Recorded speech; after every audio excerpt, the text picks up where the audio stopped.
Oo, nakita tayo noon. Ako yung dumalo kay Venice Hospital.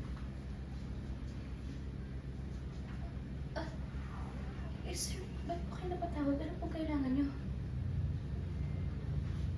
Makinig ka ko dito sa akin. Alam ko na ang lahat tungkol sa ginagawa ng pagpapangkat bilang si Venice.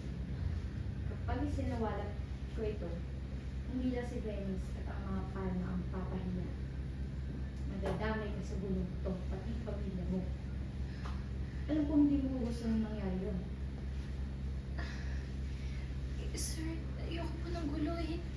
Tinanggap ko lang naman po itong trabaho to kasi kailangan ko po ng pera para sa nanay ko eh. Pero ayoko po ng gulo. Basta, hindi mo ang sasabihin ko at walang mangyayaring gulo, tata. Magkita tayo, may ibibigay ako mga papel sa'yo. Alam ko may tiwala sa'yo si Francis. Kaya, gusto ko na ikaw ang magbigay nito sa kanya.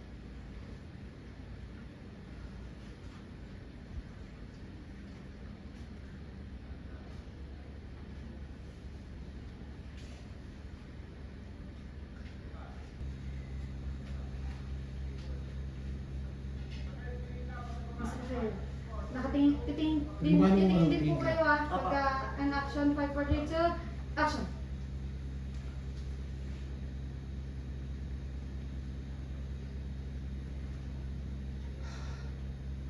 Cut! Close! Next! Yay! Go, tata.